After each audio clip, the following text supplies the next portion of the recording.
Oh, I who got was my this turn to one. choose? Yeah. So this one came up in our character development workshop too, but I really wanted Hank's input. And I think we've touched on a few things that could fall under this, but Hank, I'd love to Yeah. know, what are the espresso shots of character development that really caffeinate a story? You know, um, I think it's the choices that you set in front of your character and the moments of choice and or crisis. I think those define your character. It's not necessarily the first act that defines Mhm. your character. Your first act is typically their normal life. And I don't think that really defines your character. That what defines your character is how they react to crisis or how they react to choice or when when something challenges so you've got your character's normal life, but then you have a challenge that comes to them, and how they respond to that challenge, that's who they are. It's Mhm. not what their mundane life is, not who they are, it's how they respond to I'm grasping at a word, but at the Adversity. adversity, thank you. How they respond to adversity, that's who they are. And those are great moments, those espresso shots for me, is when you get to challenge who your character believes they are and who they actually are. Because a lot of times who your character believes they are is different from who they actually are. And then that gives you a moment to show growth for your character, to allow them to become who they think they are. Sometimes that's a moment of growth for your character. Like your character believes they are this, but they actually aren't because they didn't respond that way. Well, now can we bridge that gap? Can we have them become who they want to be, who they've always believed they are, but they're not actually? Can you is that a moment of growth that you can give for your character? And if so, that's a story I'd read. Mhm. No, absolutely. I think that's a very good answer, Hank. Gold star. Unlike your other Yeah, answers. right. Those are definitely silver star answers.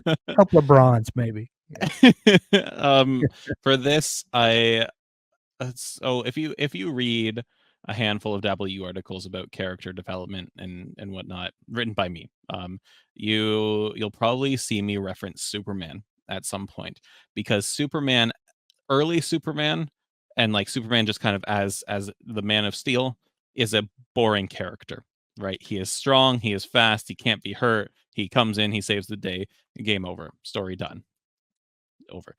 That is not a good espresso shot of character development. That Right, story needs caffeine. Rather, what makes Superman interesting are his limitations and his weaknesses. Right? When right. you introduce that kryptonite, or when you And how introduce he the plane of responds to danger. those. Exactly, Yeah, exactly. So if it's what your character can't do, or what they believe they can't do, or what forces them to make a decision, that makes them super interesting, in my opinion. It's the same thing with magic.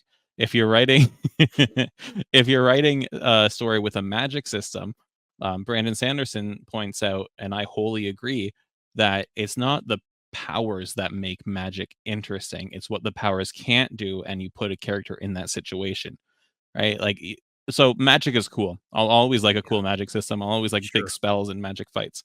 But it's what you challenge characters to do when that magic fails them, or when they need to adapt with their magic, that makes that magic even cooler. Same thing with any character, right? Yeah.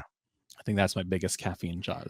Well, what's kind of like talking about the magic systems and what they can't do, it's kind of what Tolkien did with Gandalf, and Hmm. not just having the wizard come in and just solve everything Hmm. all the time, but there were limitations to that, and how he used his cunning and what else he knew about the world that he didn't let everyone into, that was interesting. Yeah, A lot of times more so than the magic that Gandalf brought. because if you took Gandalf and plopped him somewhere with no limitations, Mhm. my man would just be going around waving his stick and smiting people, right? Like, Right, it'd be a real quick right, story. yeah. You Well, got to get to Mount Doom. Follow me. yeah. And if you read back over the Lord of the Rings or watch the movies were great. You realize Gandalf uses very little magic Hmm. in the whole series, very Yeah, little, yeah. and And it's when he just it's does use it, it's not like a fireball. right, Right? It's not, in fact, I think, and I'm thinking the movies more so than the book right now, but like when the Balrog is chasing them, I think that is one of the most explicit uses of magic where he makes this like shield around him. That's one right, of the most like hard magic kind of things, the things that we're more used to seeing.